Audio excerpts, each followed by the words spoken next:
Hello, my name is Leah. I'm 33. I'm a mother of 4 and have a very handsome husband. We're going on 4 years in June of marriage.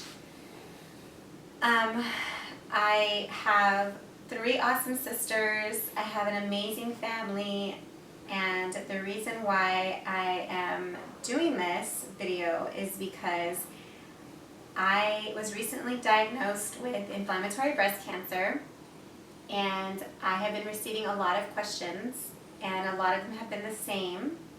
And so I just want to, have a place where people can come and find the information they need or want without me having to send individual messages out to people.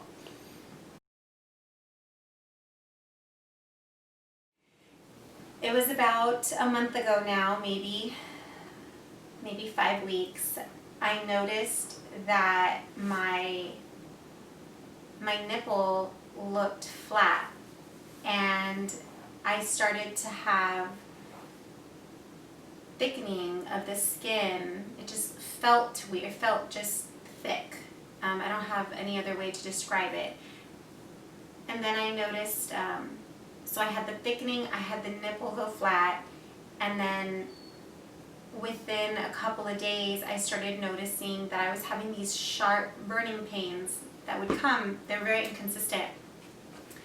And then a few more days went on and I noticed a red rash.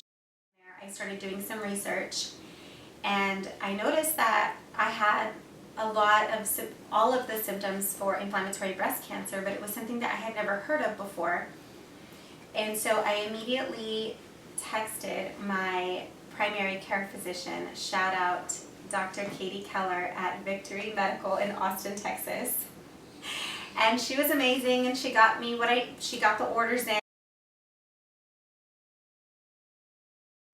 I had the imaging scheduled. So we arrived on a Tuesday, and my imaging was done on Thursday. I went in for an ultrasound of my left breast, and while I was there, the sonographer asked me, she said that she needed to speak to the radiologist. And so she steps out of the room, and when she came back, she told me that the radiologist was very concerned with the findings, and he really wanted me to have a 3D mammogram. And so, of course, at first I was like, oh man, because I knew it was going to be more money. But I ultimately decided that if that is what the radiologist felt that I needed, that's what I would do.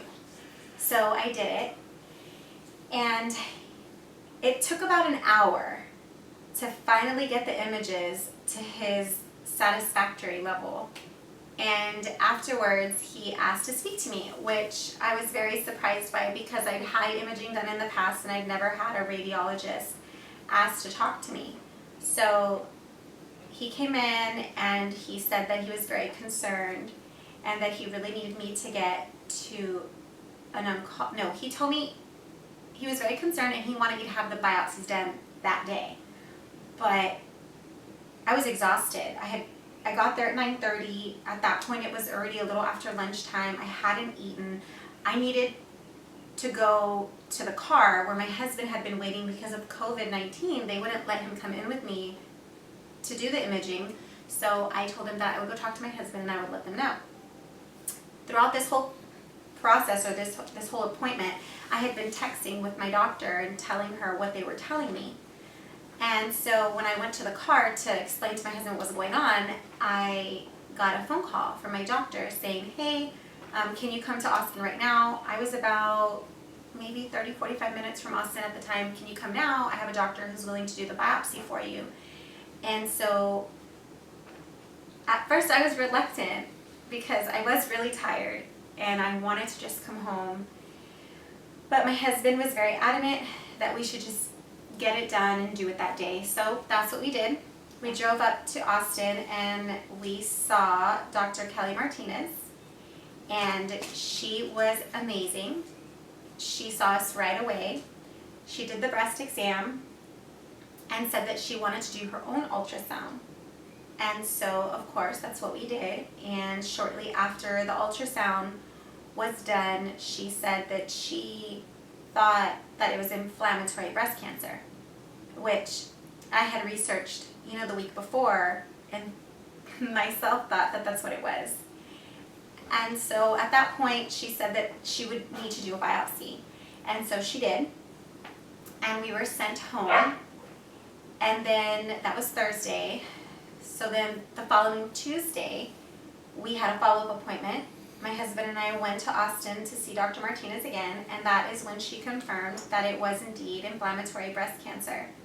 I had a CT scan this morning at 8, and by 10:30, Dr. Martinez was calling to let us know that they did find lesions in my liver that they believed to be cancer.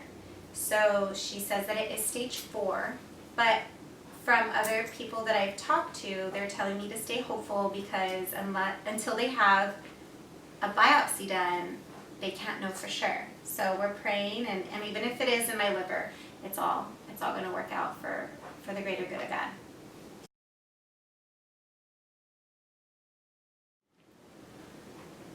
The moment I left the office, I have not had any time to really process or cry or get angry. I have just been like go, go, go, trying to find a doctor, trying to get a hold of somebody who will treat me, trying to make sure that I have coverage of some sort, because up until today, I did not have health insurance, and so I had been paying out of pocket. So on Tuesday, we left there, and I called Texas Oncology, and they told me that they could not see me because I was a self-pay patient. They did not take self-pay patients. And so I really didn't know what else to do. So I started just calling friends, asking if anyone knew anybody anywhere that could possibly help me. I called the University Health System. I called MD Anderson. I called the MD Anderson Clinic here in San Antonio. I was just calling everywhere. It was frustrating, but ultimately I did end up qualifying for Medicaid breast cervical, which is a special type of Medicaid specifically for people who have breast and cervical cancer. It's a little bit easier to obtain than the traditional Medicaid. So since then I've been able to obtain that, and with all of the calling, I was successful in getting an appointment at MD Anderson next week on June the 4th. So God willing, I will see and meet with some really awesome doctors, and they will create a plan that is going to be awesome.